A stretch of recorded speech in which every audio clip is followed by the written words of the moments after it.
यदि आप एक विद्यार्थी हैं और आप भी इस प्रॉब्लम से जूझ रहे हैं कि याद करता हूं और थोड़ी देर बाद या कुछ घंटों बाद या कुछ दिनों बाद भूल जाता हूं, मैं दोबारा रिकॉल नहीं कर पाता, तो इस वीडियो को पूरा देखें और आप पाएंगे कि आप अपनी प्रॉब्लम से छुटकारा पा लिए। बताए गए बातों पे अमल करने की जरूरत है। देखिए, सबसे पहला बात है कि आपका दिमाग शब्द नहीं समझता है और आप शब्द को याद करने की कोशिश करते हैं। दूसरी बात, आपका दिमाग पिक्चर्स को समझता है, फोटो को समझता है। तो अगर आप जो पढ़ रहे हैं उनका फोटो नहीं बनाएंगे तो पहले नंबर बात तो याद ही नहीं होगी। पहले नंबर बात तो याद ही नहीं होगी। शब्द को बहुत रट्टा मारेंगे तो छोटी सी शब्द ही याद रहेगी, क्योंकि शब्द भी अपने आप में एक फोटो है। मैं अभी समझाऊंगा। तो अगर आप जो पढ़ रहे हैं उनको याद करना है और याद करके परमानेंट रखना है तो इन बातों को समझिए। देखिए, मैं एक यहां पे चित्र बना रहा हूं। थोड़ा चित्र तो मेरा उतना अच्छा नहीं है, लेकिन फिर भी मैं कोशिश कर रहा हूं कि बन जाए।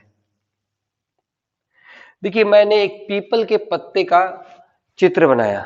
आप इसे कहेंगे कि एक पीपल के पत्ते का चित्र है ये, आप यही कहेंगे, पीपल के पत्ते का चित्र कहेंगे, आप इसे यही कहेंगे, ठीक है ना। ऐसे इसमें बहुत सारे रेसे होंगे, ठीक है। इस पीपल के पत्ते का चित्र को देखिए जरा। मैंने क्या किया, ऐसे मार्कर को लिया और इस तरह से किया, इस मार्कर को ऐसे लिया और इस तरह से किया और पीपल का पत्ता बन के तैयार। जरा यहां पे देखिए, हमने इंग्लिश में ऐसे किया और ये किया, ये भी एक चित्र है। इसमें मैंने कलम को ऐसे ऐसे घुमाया और यहां ऐसे चित्र है। अगर हम हिंदी कह रहे हैं तो ये भी एक चित्र है। इस चित्र का नाम पीपल का पत्ता है और इस चित्र का नाम ए के नाम से जानते हैं। ए, सही प्रोनाउंसिएशन करें तो ए, इसे हम क के नाम से जानते हैं, है ना। अब यही अगर आप जापानीज भाषा सीख रहे हैं तो आप इसको बोल लीजिए आ, ठीक है। तो ये अलग अलग फोटो जो बनाए गए हैं, अलग अलग चित्र जो बनाए गए हैं, इसी को हम याद रखते हैं आवाज में, ठीक है। इसका नाम जो दिया गया, जो इसका ध्वनि दिया गया, वो दिया गया ए, और ये ध्वनि चिन्ह है, ये ध्वनि चिन्ह है, ये ध्वनि चिन्ह है। इस चिन्ह को हम ध्वनि क्या देंगे, आ। इस ध्वनि को क्या चिन्ह देंगे, इस ध्वनि को हम क्या चिन्ह देंगे, इसको क्या बोलते हैं, इस ध्वनि, इस चिन्ह को हम क्या बोलेंगे, क, क, ए। अब देखिए, इस तरह से आपको चित्र बनेगा, बातें बनेंगी तो याद तो हो जाएंगी, इसीलिए याद होते हैं हमें, चित्र हमें याद होती है। एक बात, क भी एक चित्र है, ए भी एक चित्र है, आ, ये भी एक चित्र है। इसको हम बोलते हैं, ये जापानीज भाषा है, इसको इसमें बोलते हैं अ। अब देखिए, मैं एक बताता हूं यहां पे कि आप याद तो एक बार कर लेते हैं इन चित्रों को किसी तरह से, इन चित्रों को किस तरह से याद कर लेते हैं। ये चित्र आप नहीं भूलेंगे जल्दी, लेकिन इन चित्रों को भूल जाते हैं। अब कोई शब्द लिखा जाए यहां पे कमल, तो कमल, देखिए ये एक चित्र है, एक चित्र है, एक चित्र है, तीनों मिल करके एक बड़ा चित्र बना। आप इसे याद कर रहे हैं, लेकिन अगर आप कमल का फूल को याद कर ले, ऐसे हमको उतना अच्छा से नहीं आता, फिर भी हम कोशिश कर रहे हैं कि ये बनाने की कोशिश कर रहे हैं। देखिए, इस चित्र को हम अगर याद रख ले, ठीक, इस चित्र को अगर हम याद रख ले तो हमारे लिए क्या हो गया, हमारे लिए क्या हो गया, हम कमल के फूल को, अच्छा ये तो हमने चित्र बनाया और हमने ब्लैक पेन से बनाया, उतना सुंदर नहीं हुआ। अगर इसकी जो ओरिजिनल कलर है उसमें बनाया जाए तो आपको पता चल जाएगा और आप उसको क्लियरली याद रखेंगे क्योंकि आपने उसकी पिक्चर को समझ ली। बात समझ में आ रहा है। अब ये कमल का फूल, ठीक है, इसका पिक्चर पूरी तरह से आपको समझ में आ गई रियलिटी में, लेकिन जब हम क म ल लिखते हैं तो ऐसा क और ऐसा म ऐसा ल को यूज करके न जाने कितने आप यूज कर रहे हैं। देखिए ये क म ल है, क ल म, इसी चित्र को फिर से ये क म ल, इसी को यूज करके आपने फिर क ल म यूज करके कलम लिख दिया, ठीक है। ऐसे करके फिर आपने ऐसे लिखेंगे क ल स लिख देंगे, कलश लिख देंगे, तो दो शब्द तो फिर वैसे ही, दो लेटर तो वैसे ही आया, दो अक्षर तो वैसे ही आया। तो न जाने इस चित्र का कितने जगह उपयोग हुआ। कमल तो आप एक बार देखेंगे कमल कमल ही रहेगा, इसका कमल कहीं हर जगह बदलने वाला नहीं है, ये भी बदलने वाला नहीं है, लेकिन अलग अलग तरीके से व्यवहार हो रहा है। कितने जगह इस पिक्चर को आप फिट कीजिएगा, नहीं कर पाते हैं। तो देखिए मैं छोटी सी एक बात बताता हूं याद रखने का तरीका। मैं एक छोटी लेटर लिखता हूं, यहां पे बहुत छोटा सा लिखता हूं क्योंकि मुझे इसको फीलिंग भी करना होगा, इसलिए छोटा मैं लिख रहा हूं। आपको शायद दिख रहा होगा, नहीं भी दिखे तो अंदाजा कर लीजिएगा। ये है ए, मैंने इसको ए लेटर को लिखा, साफ से लिख देता हूं मैं। मैंने अंग्रेजी अल्फाबेट का पहला लेटर लिखा ए। अब ध्यान से सुनिए, ये जो लेटर है हमने याद कर लिया, हमने याद कर लिया, और आज याद करके हमारा दिमाग क्या है, पिक्चर में है। अगर इसके ऊपर हमने बी लिखा तो क्या होगा यह पता चलेगा, इसी के ऊपर सी लिखा, इसी के ऊपर डी लिखा, इसी के ऊपर ई लिखा, अब बताओ ना क्या है। अब हमें पता नहीं चल रहा है, अब हमें पता नहीं चल रहा है। अब हमें नीचे वालों को, अब दिमाग के स्तर पे देखिए, आपने जो पहला फोटो बनाया था ए का, उस फोटो के ऊपर बी का बन गया, उस फोटो के ऊपर सी का बन गया, उसी फोटो के ऊपर डी का बन गया, ऐसे करके बन गया।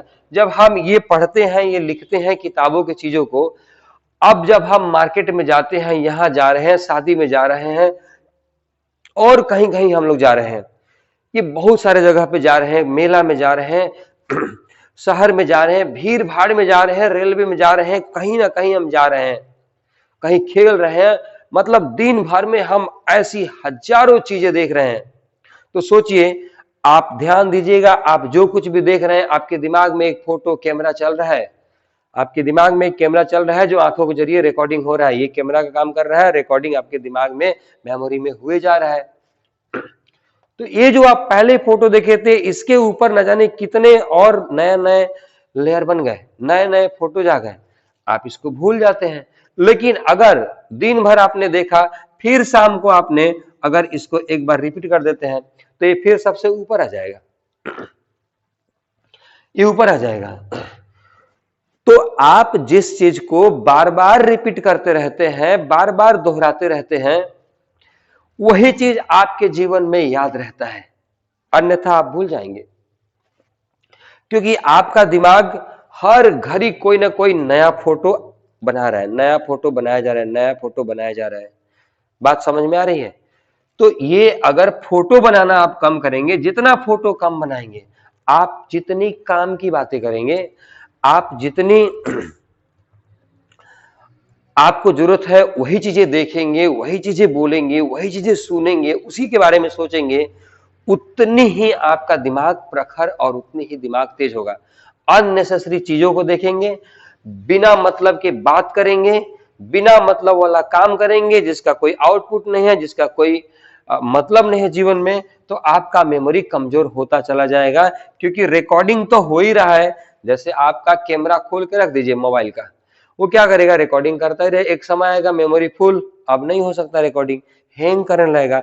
ऐसे ही आप अपना कैमरा खोल के रख दे रहे हैं, हर घड़ी जो मन करे वो रिकॉर्डिंग कर रहा है। इसलिए आप ऐसा मत करिए, आप अपने आप को पूरा ध्यान रखिए कि मुझे क्या रिकॉर्डिंग करना है, मुझे कौन सा पिक्चर अपने दिमाग में स्टोर करना है, उन्हीं पिक्चरों को स्टोर करिए। बेकार की पिक्चरों को स्टोर करिएगा तो सिर्फ और सिर्फ मेमोरी फुल होगा और कुछ नहीं हो सकता है। इस पे बात किया जाए तो बहुत समय बिताया जा सकता है इस पे बात करके, लेकिन हमने छोटे से इस 5-7-10 मिनट के अंदर आपको एक अच्छी रूपरेखा दे दिया है। तो अगर आप पढ़ना चाहते हैं, अगर आप मेमोरीज में रखना चाहते हैं, तो सबसे पहले तो आप पिक्चर बनाना सीखिए। जो चीज भी पढ़ रहे हैं उसका पिक्चर ध्यान से देखिए, जो चीज भी लिख रहे हैं देखिए वो कैसे लिखा हुआ है, उसका पिक्चराइजेशन करिए दिमाग में, मतलब फोटो बनाइए। दूसरा बात है, उसको फिर से फोटो को रिकॉल करिए, तब जाकर के ही वो चीजें याद रहेंगे, अन्यथा याद नहीं रहेंगे, आप भूल जाएंगे। और एक बात पूरी समझ लेना, हमारे शब्द नहीं समझ हमारे दिमाग को शब्द समझने की कोई क्षमता नहीं है। ये सिर्फ फोटो ही समझता है और फोटो का ध्वनि समझता है, या ये कह ले कि ध्वनि का हम फोटो बनाते हैं वो समझता है। तो बात समझ में आई है? वीडियो अच्छा लगे, अच्छा तो लगना ही है, क्योंकि मैंने मैसेज ही ऐसा दिया है कि जो अच्छा है आपके लिए, तो इसे शेयर जरूर करें अपने दोस्तों में, और भी दोस्तों को भी ऐसी प्रॉब्लम हो सकती है, एक अच्छा काम करने की कोशिश करें। आगे ऐसा मैं और वीडियोस दिमाग के लिए बनाते रहूंगा। आपका थोड़ा सा प्यार चाहिए, प्यार मतलब कहने का है कि मुझे थोड़ा मोटिवेशन चाहिए, तो ऐसा प्यार देते रहेंगे। अभी मैंने कई सारा वीडियोज डाले हैं जिसमें बहुत अच्छा आप लोगों ने ये दिया है, प्यार दिया है, तो ऐसा करें इसको, और इसको देखें और इसको समझें और अपने जीवन में उतारने की कोशिश करें इस तरह से चीजों को। ठीक है, आज के लिए धन्यवाद।